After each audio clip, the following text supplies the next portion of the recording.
My name is Karen, 34 years old, and I never imagined I'd wake up at 2 in the morning to find my own parents breaking into my house.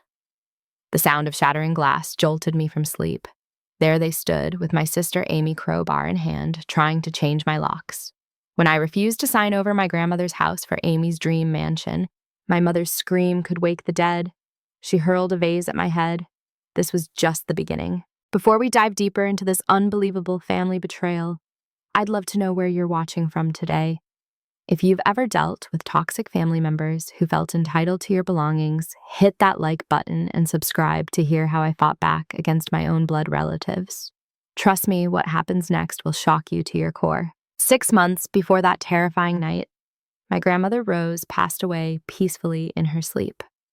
She was 92 years old and the only family member who ever truly understood me. Every single week for the past 10 years, I drove across Boston to spend Sunday afternoons with her, bringing her favorite blueberry muffins and listening to stories about her youth. While I was holding her hand during her final days, my parents and sister were nowhere to be found. The reading of her will shocked everyone, especially my parents.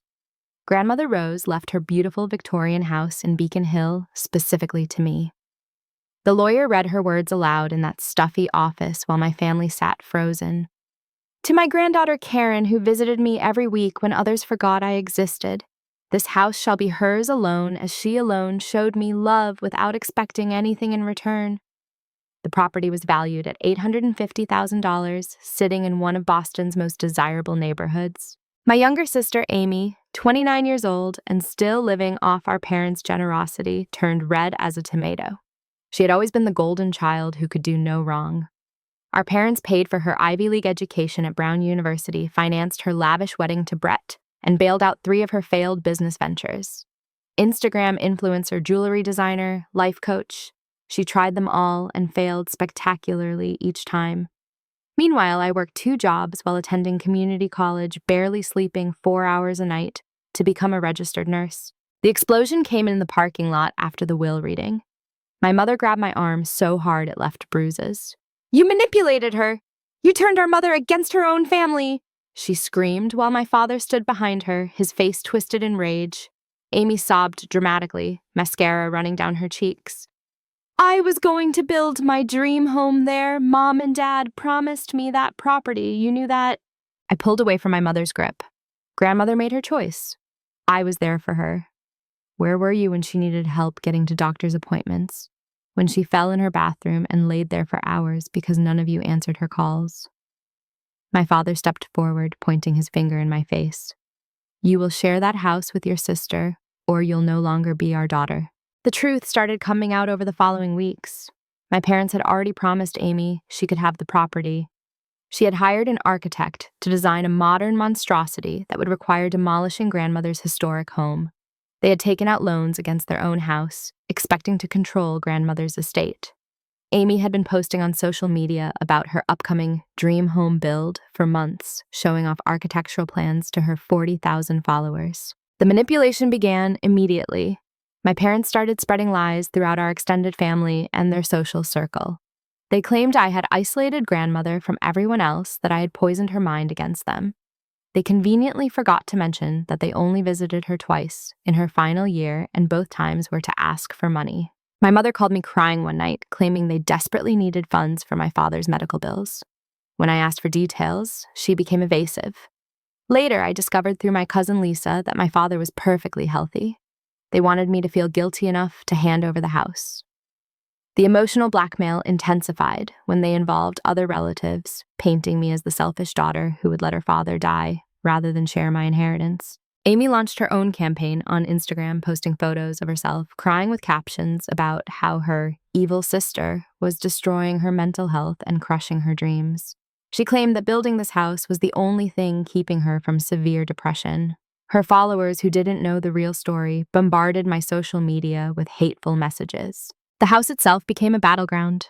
I changed the locks after finding out Amy had made copies of grandmother's keys. She had been bringing potential contractors through while I was at work discussing demolition plans in the very rooms where grandmother had lived for 60 years. The disrespect for our grandmother's memory made my blood boil. This house wasn't just property to me. It held memories of baking cookies, with grandmother of her teaching me to sew in the sunny front parlor, of sitting by her bedside reading her favorite novels when her eyes grew too weak. That's when I realized this wasn't really about the house or money. This was about control, about my family's inability to accept that grandmother saw through their superficial visits and empty promises. They couldn't manipulate her in life, and now they were furious they couldn't profit from her death. The war was just beginning, and they were prepared to destroy me to get what they believed they deserved. 3 weeks after my refusal to share the house, my mother called with a suspiciously sweet voice. "We need to have a family meeting to discuss the situation like adults," she said. "Come to our house this Saturday at 2. Just family, no lawyers, so we can work this out peacefully." Against my better judgment, I agreed. I should have known it was a trap when she insisted I come alone. Walking into my childhood home that Saturday afternoon, I immediately sensed the ambush. The living room was packed with people far more than just immediate family. Amy sat in the center of the couch, tissue box strategically placed on her lap. Her husband Brett stood behind her, like a bodyguard, his arms crossed over his chest. My Aunt Martha and Uncle Dennis occupied the love seat, their faces stern and judgmental. Several of my parents' friends filled the remaining chairs, people who had no business being involved in family matters. "Sit down, Karen," my father commanded, pointing to a single chair positioned in the center of the room like a defendant's seat. As I reluctantly took my place, I felt like I was facing a firing squad. My mother stood up first, clutching a manila folder. "We've gathered everyone who loves and cares about this family to help you see reason," she began, her voice dripping with false concern. What followed was a coordinated character assassination. Each person took turns attacking my character, my choices, and my relationship with grandmother. Aunt Martha went first, describing how I had always been selfish and calculating, even as a child. She brought up incidents from 20 years ago, twisting innocent childhood moments into evidence of my supposed greed. Uncle Dennis followed, claiming I had brainwashed grandmother against her own children. Rose was clearly suffering from dementia, he declared with authority, despite being a car salesman with no medical knowledge. Karen took advantage of a sick old woman who didn't know what she was doing. The lies were so outrageous, I could barely contain my anger. Then came Amy's performance worthy of an Academy Award. She began sobbing uncontrollably, gasping between words. "I've been diagnosed with severe depression," she wailed, producing what looked like a prescription bottle. "My therapist says building this house is crucial for my mental health recovery. It's not about money, it's about saving my life." Brett rubbed her shoulders, glaring at me as if I were personally responsible for his wife's theatrical breakdown. "She's been suicidal," Brett added, his voice low and threatening. "If something happens to Amy because of your selfishness, it'll be on your conscience forever." He pulled out his phone, showing me screenshots of Amy's Instagram posts about her mental health journey and how the dream house represented her hope for the future. The manipulation was so transparent, yet everyone in the room nodded sympathetically. My mother opened her manila folder, revealing legal documents. "We've consulted with attorneys who specialize in elder law," she announced. "There's strong evidence that Mother wasn't mentally competent when she made that will. We're prepared to challenge it in court, which will cost hundreds of thousands in legal fees and drag on for years. Or you can sign this agreement now, giving Amy half the property value." The document she pushed toward me was already prepared, requiring only my signature. I noticed Aunt Martha leaning forward eagerly, and that's when she revealed another piece of the puzzle. "Once the house is sold, I'll finally get the $50,000 Rose promised me years ago," she said. "She told me I'd be taken care of, and I have bills to pay." It became clear that everyone in this room expected to profit from grandmother's house. When I pushed the papers back unsigned, my mother's mask of concern finally slipped. "You ungrateful little brat!" she screamed, standing so suddenly her chair toppled backward. "We raised you, fed you, clothed you, and this is how you repay us." Her hand connected with my face before I could react, the slap echoing through the room. My cheek burned, but the emotional pain cut deeper than any physical blow. My father grabbed my shoulders, shaking me violently. "You will sign those papers, or you're no longer our daughter. We'll remove you from our will, cut you out of every family event, make sure everyone knows what kind of person you really are." His face was purple with rage. spittle flying as he screamed, "Your sister deserves that house more than you ever will." Through the chaos, I noticed my cousin Lisa in the corner, her face pale with shock. She had her phone partially concealed, and I realized she was recording the entire scene. We made brief eye contact, and she gave me the slightest nod of support. At least one person in this room wasn't completely insane. Brett moved to block the doorway as I stood to leave. "You're not going anywhere until this is resolved," he said, his bulk filling the frame. "Sign the papers, Karen. Don't make this harder than it needs to be." The implied threat in his voice was clear. When I tried to push past him, he grabbed my wrist, twisting it painfully. "Let her go!" Lisa suddenly shouted, surprising everyone. "This is insane! You're attacking her for following grandmother's wishes." Brett released me, but the damage was done. As I ran to my car, hands shaking too badly to get the key in the ignition, I heard my mother screaming from the doorway, "You're dead to us, Karen, dead." Driving away, I knew this was far from over. They had shown their true colors, revealed the depths they would sink to steal my inheritance. The family I thought I knew had transformed into a pack of wolves, and I was their prey. But they had made a crucial mistake. They had threatened me, assaulted me, and revealed their conspiracy in front of a witness. The battle was about to get much uglier. The digital assassination began within hours of the family meeting. Amy, with her 40,000 Instagram followers and carefully curated image, weaponized social media against me. By that evening, edited video clips from the meeting were circulating online. Of course, they only showed me pushing past Brett, making it look like I was the aggressor. Amy's caption read, "My sister physically attacked my husband when we tried to talk about our grandmother's house." I'm literally shaking. Comments poured in by the hundreds. "Your sister is a monster. How can family treat each other this way? She clearly manipulated your poor grandmother." Amy's followers, who knew nothing about the real situation, accepted her version without question. She posted crying selfies hourly each, with increasingly dramatic captions about her mental health deteriorating because of my cruelty. By Monday morning, my workplace was under siege. The hospital's main phone line rang nonstop with people demanding I be fired. "How can you employ someone who steals from their own family?" callers screamed at our poor receptionists. Someone found the hospital's Facebook page and flooded it with one-star reviews, claiming I was a danger to elderly patients. "If she manipulated her own grandmother, imagine what she does to vulnerable patients," one review stated. My supervisor, Janet, called me into her office looking deeply troubled. "Karen, I know you're an excellent nurse, but this is affecting our entire ward. I've had 3 patients' families request you not treat their loved ones. The board is pressuring me to put you on administrative leave until this dies down." I couldn't believe my professional life was being destroyed by my family's lies. The betrayal that cut deepest came from Sarah, my best friend, since nursing school. For 20 years, we had supported each other through everything from brutal night shifts to failed relationships. She was the first person I called after inheriting the house, and she had celebrated with me. "You deserve this," she had said, "after everything you did for your grandmother." But Sarah had been secretly feeding information to Amy for weeks. I discovered this when Amy posted screenshots of our private text conversations, messages where I had vented about my family's behavior. Amy used these to paint me as unstable and vindictive. "Look how she talks about her own parents," Amy wrote. "This is who she really is behind closed doors." When I confronted Sarah at her apartment, she couldn't even look me in the eye. "Amy promised to connect Jake with investors for his startup," she admitted, referring to her boyfriend's struggling tech company. "We're drowning in debt, Karen. I needed to think about my future."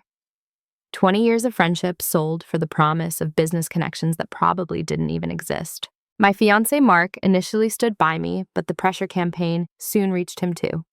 His mother, who belonged to the same country club as my parents, started receiving an earful about her future daughter-in-law. "How can you let Mark marry that gold digger?" my mother asked her over tennis. "She's torn our family apart for money." Mark's mother, always concerned about appearances, began working on her son. "Maybe you should just give them half," Mark suggested one evening, not meeting my eyes. "My mom thinks it would be best for everyone. She's worried about our wedding reputation if this continues." I stared at him in disbelief. "You want me to give away my grandmother's house because your mother is worried about what people might say at our wedding?" His silence told me everything. Another relationship sacrificed on the altar of my family's greed. The vandalism started subtle and escalated quickly. First, someone keyed "thief" into my car door. Then I woke to find all 4 tires slashed. My apartment building's security camera conveniently malfunctioned that night.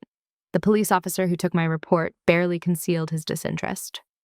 "Family disputes," he muttered, not even pretending to investigate.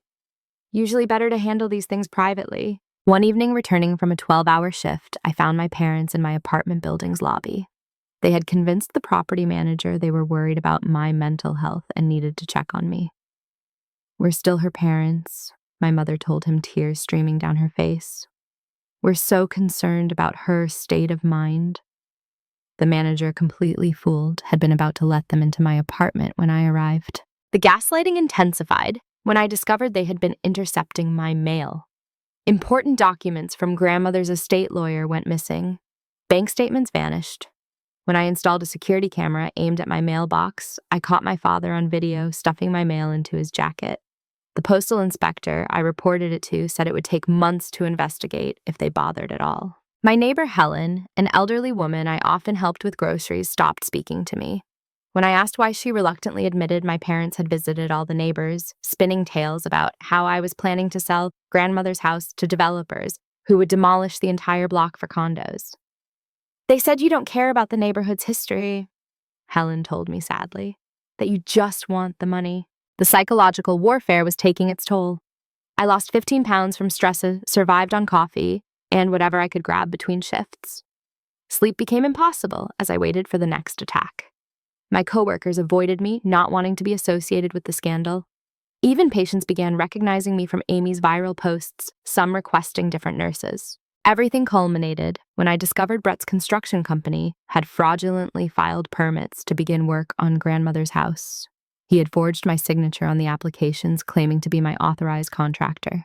I arrived home to find workers preparing to demolish the Victorian's original greenhouse, grandmother's pride and joy, where she grew her prize-winning orchids. The confrontation was violent. Amy appeared from behind the workers, smirking as she live-streamed the encounter. "Look, everyone, here's my sister trying to stop progress again," she narrated to her phone. When I demanded the workers leave, Brett emerged from his truck. "This is happening whether you like it or not," he growled, shoving me backward.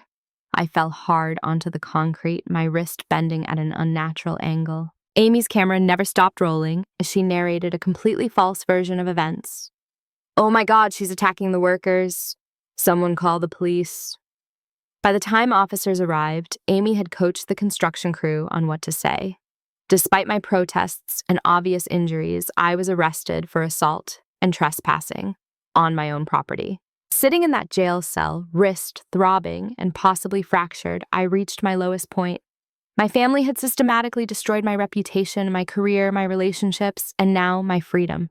They had turned me into a pariah in my own life. But as I waited for my lawyer to arrive, something hardened inside me. They wanted war.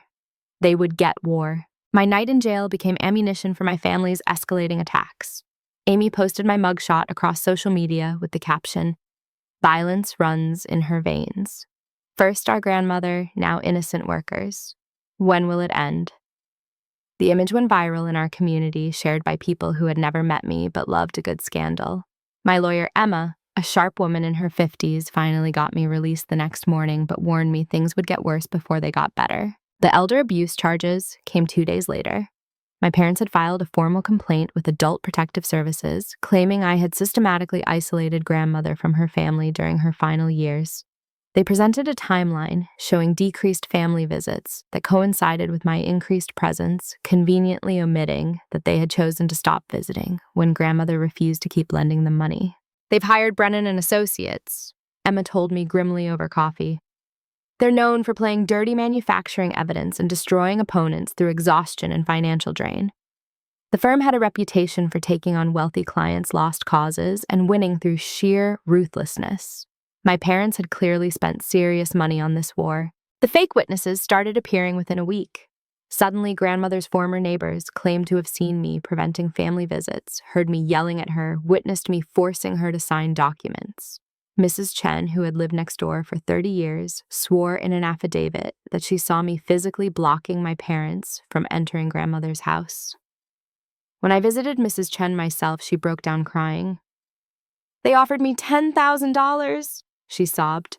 "My grandson needs surgery and Medicare won't cover it. I'm so sorry, Karen." Brett's construction company escalated their illegal tactics. While I was at work, they returned to the property and demolished grandmother's 100-year-old gazebo before neighbors could call the police. The destruction was strategic and spiteful, targeting the features grandmother had cherished most. Her rose garden was trampled, the hand-painted tiles she had imported from Italy smashed to pieces. Each attack felt like a desecration of her memory. The private investigator following me wasn't subtle. A black sedan trailed me to work, to the grocery store, to my lawyer's office. He photographed me constantly, and I soon learned why. After a particularly brutal 12-hour shift, I stopped at a bar with coworkers for a single drink to decompress. The photos that appeared in court documents showed me frequently intoxicated, stumbling from bars, and exhibiting signs of alcohol dependency. One beer had been transformed into evidence of alcoholism. My bank accounts began experiencing mysterious issues. Charges appeared for purchases I never made, always at liquor stores or casinos. When I reported the fraud, I discovered someone had used my social security number to open credit cards, racking up $50,000 in debt. The applications traced back to a computer at my parents' house, but proving their involvement was nearly impossible. My credit score plummeted from excellent to poor within weeks. The attempt to have me declared mentally incompetent was their most vicious strategy. A psychiatrist I had never met filed an evaluation stating I showed signs of paranoid delusions and antisocial personality disorder with violent tendencies. The report claimed I had been referred by concerned family members after making threats against them. My parents petitioned the court for emergency conservatorship, seeking control over both me and my assets. Physical confrontations escalated when Amy organized what she called a peaceful protest outside grandmother's house. 50 of her Instagram followers gathered with signs reading, "Family over greed" and "Honor your elders' true wishes." They blocked my driveway, preventing me from leaving for work. When I tried to walk through them, Amy threw herself dramatically to the ground, screaming that I had pushed her. Her followers immediately began recording, creating another viral moment. The pressure finally broke Mark completely. He arrived at my apartment one evening to end our engagement, his mother waiting in the car, like a getaway driver. "I can't do this anymore," he said, not even brave enough to look at me as he spoke. "My family's business is suffering. Your parents are telling everyone we're connected to that I support elder abuse. I need to protect my future." He left the ring on my kitchen counter and fled without another word. Work became unbearable after my suspension turned into a full investigation. Anonymous complaints flooded the nursing board, all remarkably similar in their claims that I had shown concerning behavior with elderly patients. My colleagues who knew the truth were too frightened to speak up, worried about their own careers. Janet apologetically informed me that until the investigation concluded, I couldn't return to the hospital. Living in my car seemed like rock bottom, but my family found ways to dig deeper. My apartment lease was mysteriously terminated for violation of community standards based on the multiple police visits and complaints from other tenants about the dangerous criminal living among them. With my credit destroyed and reputation in ruins, no other complex would rent to me. I spent nights in hospital parking garages, showering at truck stops, trying to hold on to what remained of my sanity. Sarah's betrayal reached new depths when she appeared as a witness for my parents, testifying about my long history of manipulation and control. She presented text messages out of context, private conversations twisted to support their narrative. Watching my former best friend lie under oath while avoiding my eyes broke something inside me. She had even provided them with photos from happier times, which they used to show my calculated infiltration of grandmother's life. The servicing of competency evaluation papers happened at the worst possible moment. I was exhausted, hadn't eaten in 2 days, and probably looked exactly like someone experiencing a mental health crisis. The process server found me crying in my car after discovering Amy had posted a video tour of grandmother's house, showing her followers the renovations she planned while I still legally owned it.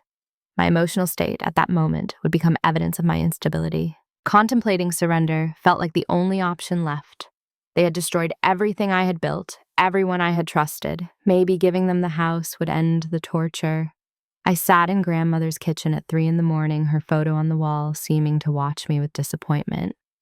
"I'm sorry," I whispered to her image. "I tried to protect what you left me, but they're too strong." That's when my phone rang with an unknown number. The voice on the other end was elderly but firm. "Karen, this is Eleanor Hartley. I was your grandmother Rose's best friend. I've been watching what your family is doing to you, and I can't stay silent anymore. Can we meet tomorrow? I have something you need to see." For the first time in months, a tiny spark of hope flickered in the darkness. Meeting Eleanor felt like stepping into a lifeline I didn't know existed.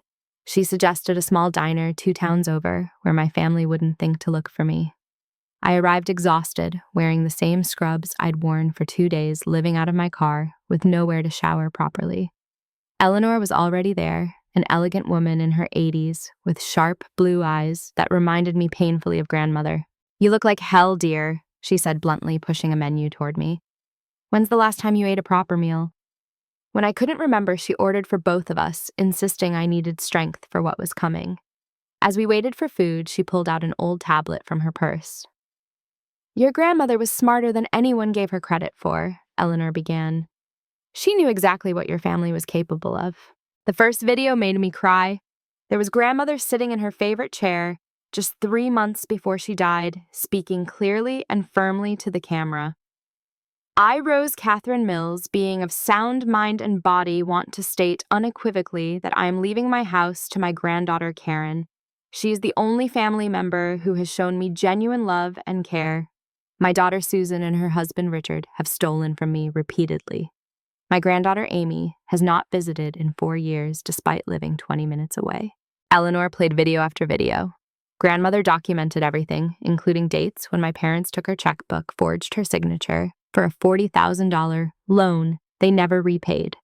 She showed bank statements, canceled checks, even recordings of my parents screaming at her when she refused to mortgage her house for Amy's failed jewelry business.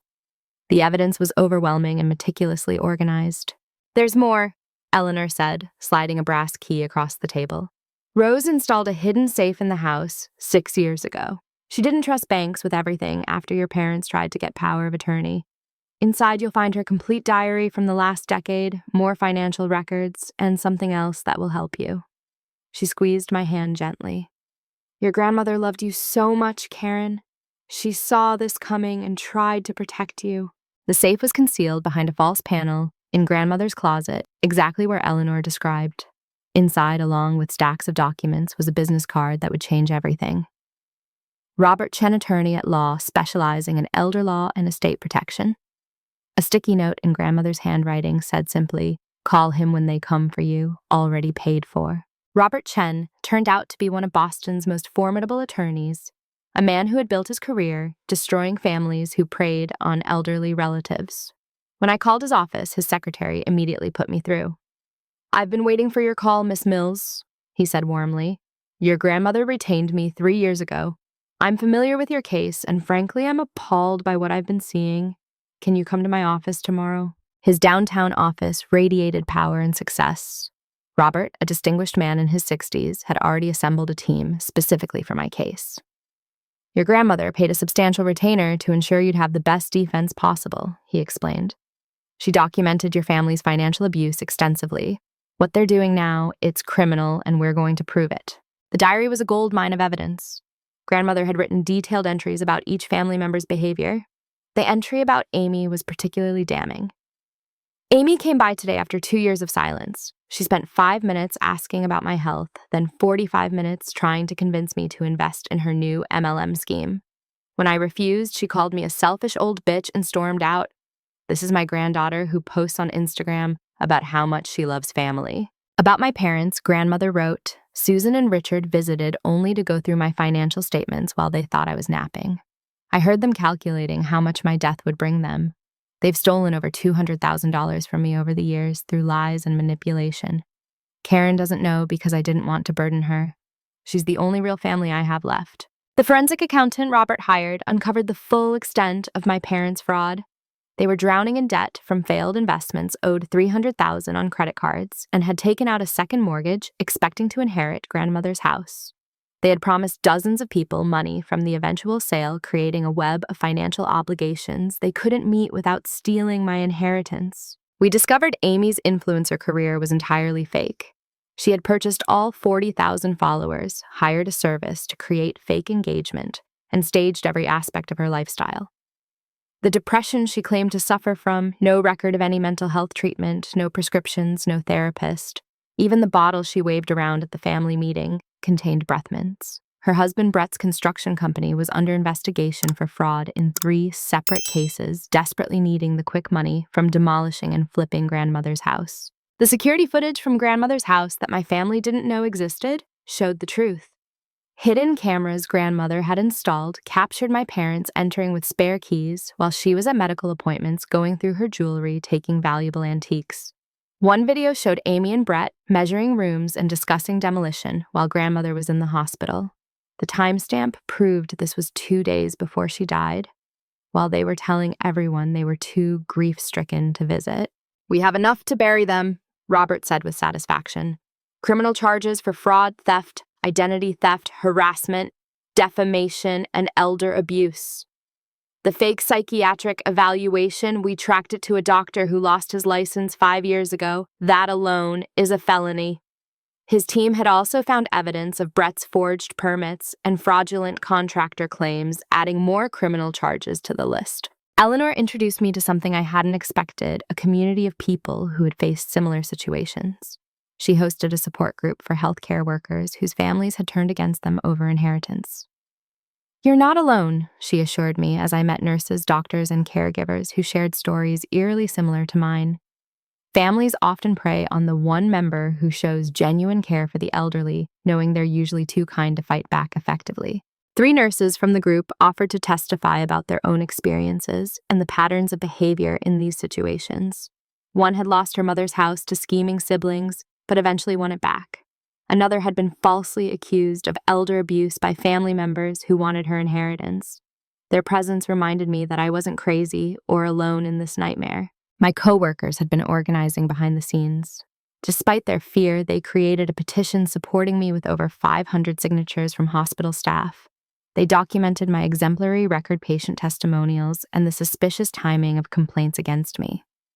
"We know who you really are," Janet told me when she secretly met me to deliver the petition.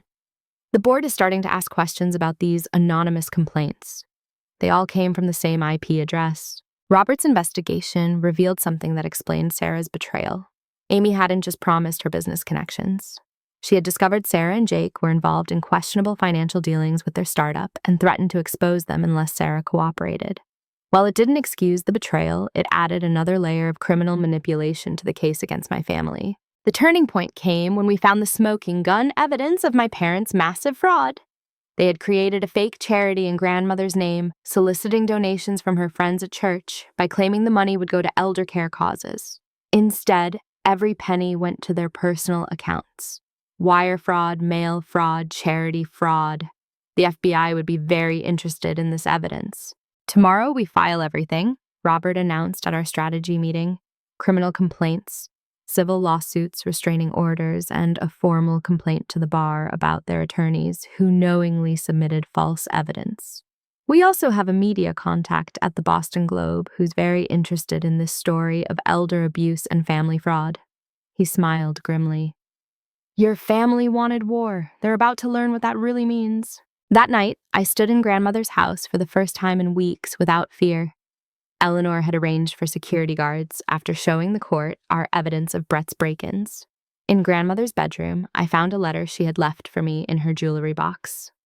"My dearest Karen," it began, "if you're reading this, they've shown their true colors. Stay strong. You were the only light in my final years, the only family who loved me for me, not my money. This house is yours because you earned it with love, not greed. Make them pay for what they've done to both of us." I folded the letter carefully, finally understanding the full scope of grandmother's plan. She hadn't just left me a house. She had left me the weapons to destroy those who had tormented her for years. The war was about to turn decisively in my favor.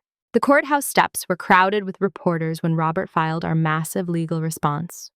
Somehow word had leaked about the extensive evidence we possessed, and the media smelled blood in the water. No comment until the appropriate time, Robert told them smoothly. But his slight smile suggested he knew exactly how this would play out.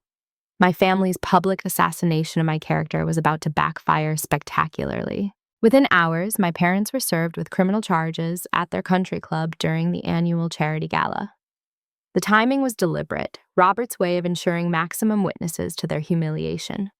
Fraud, identity theft, elder abuse theft, over $200,000, the list went on.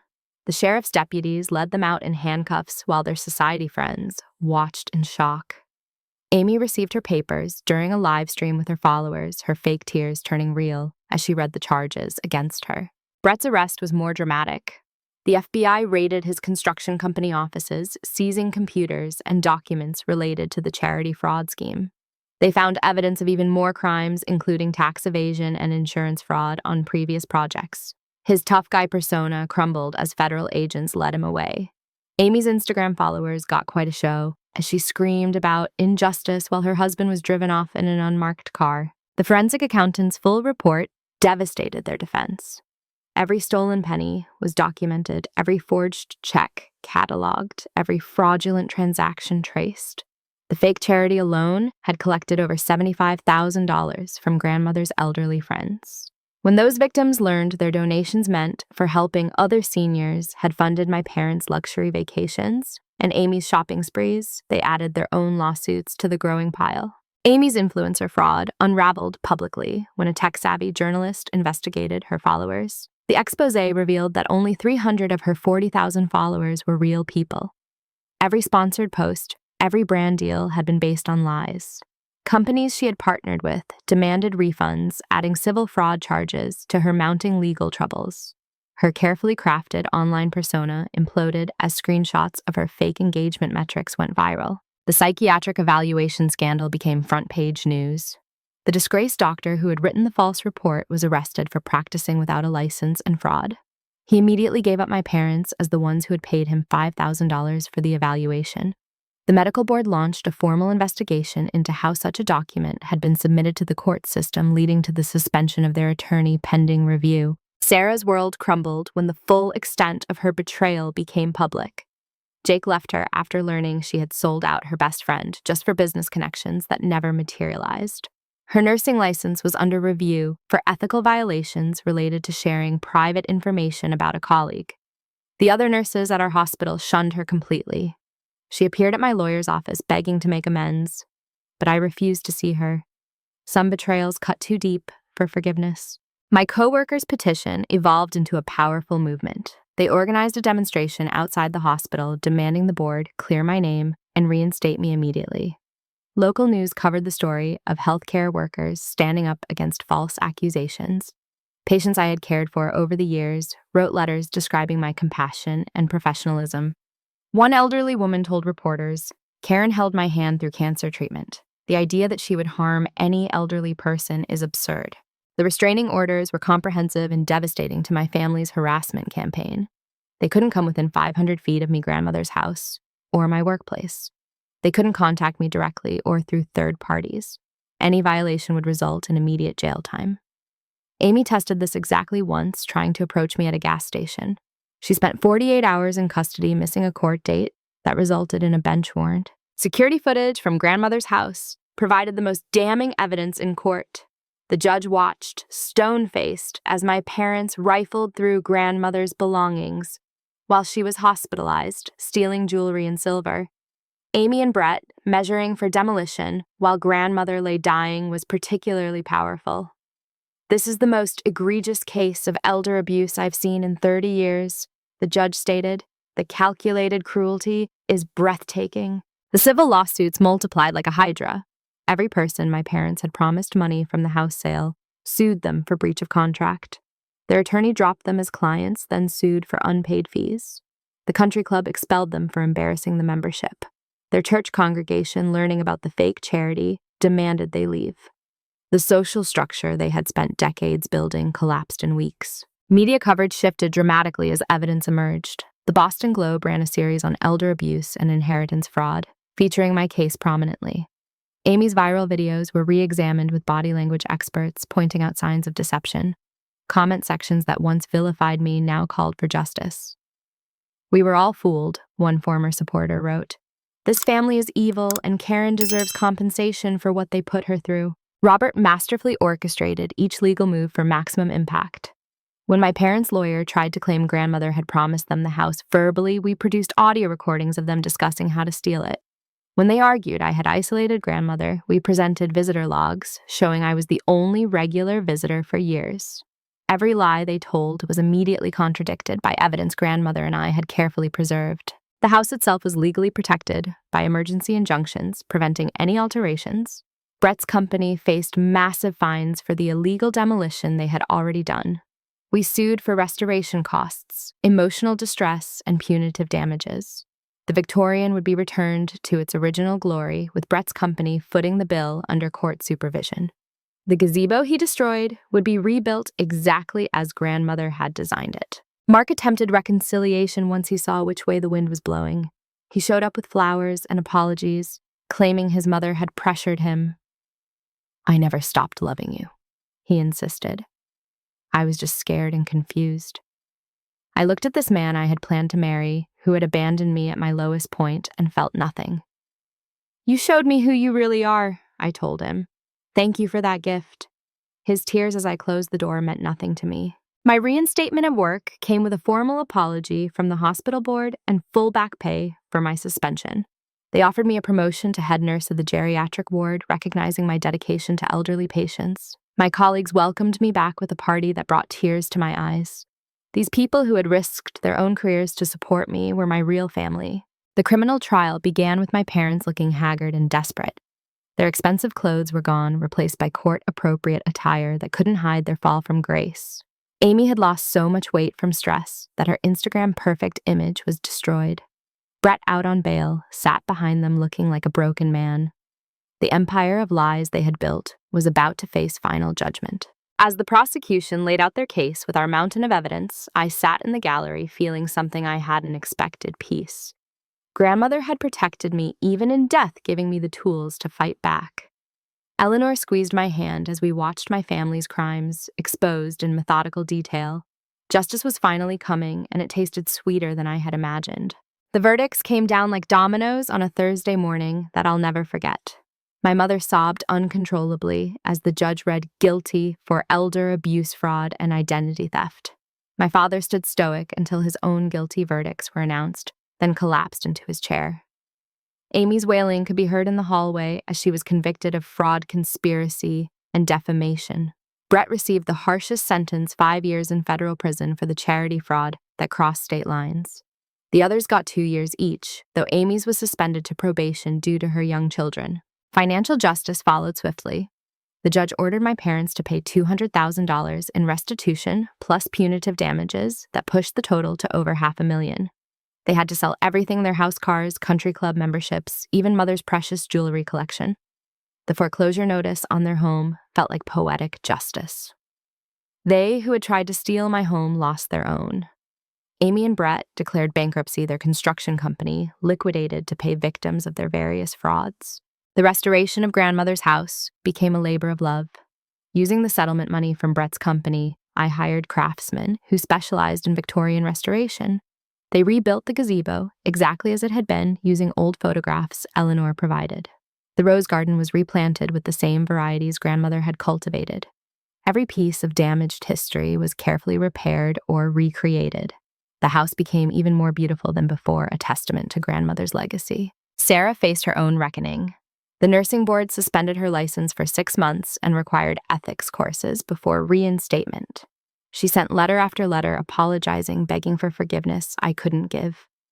The last I heard, she was working at a clinic 3 towns over, her reputation forever tainted.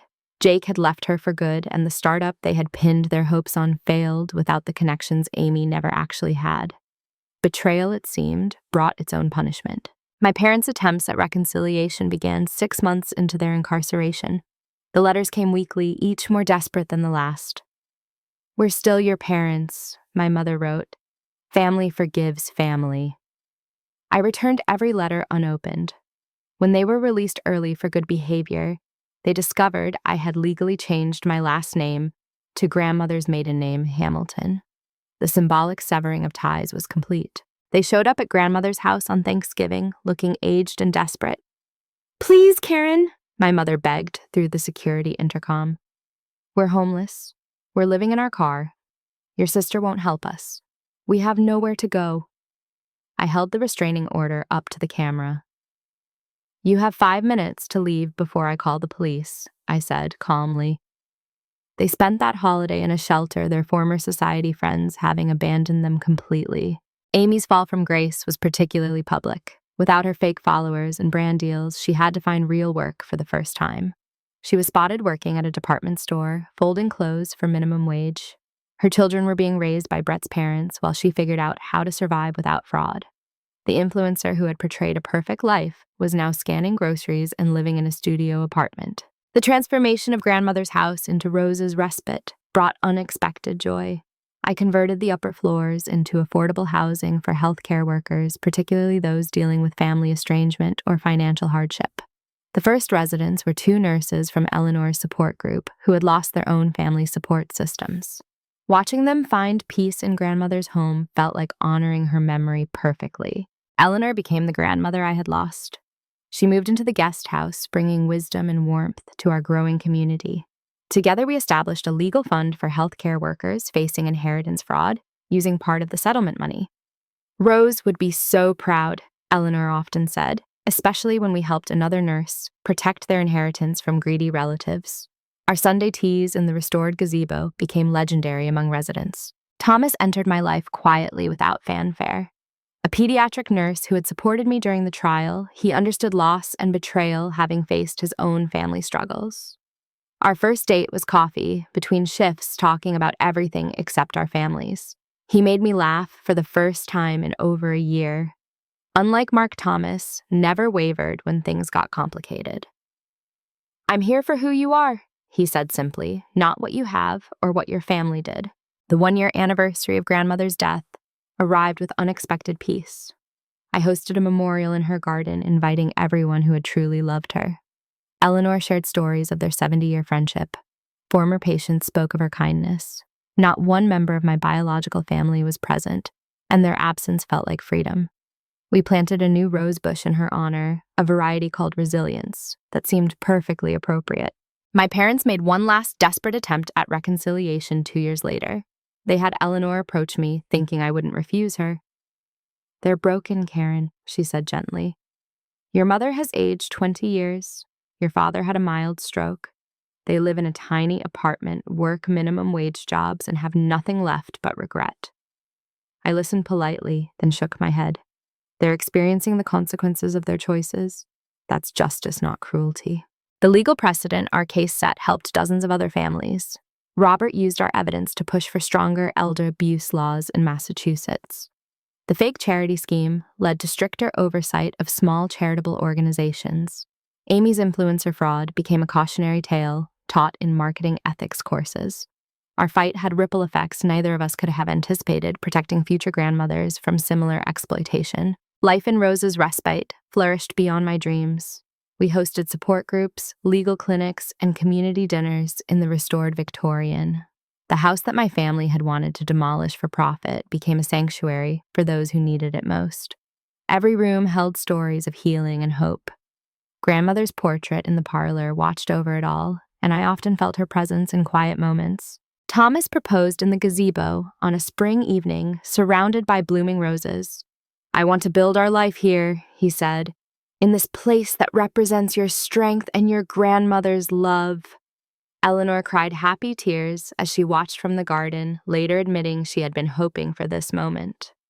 Our wedding was small, filled with chosen family, rather than blood relatives, exactly as it should be. The final court document arrived on a random Tuesday. The last of my parents' appeals had been denied.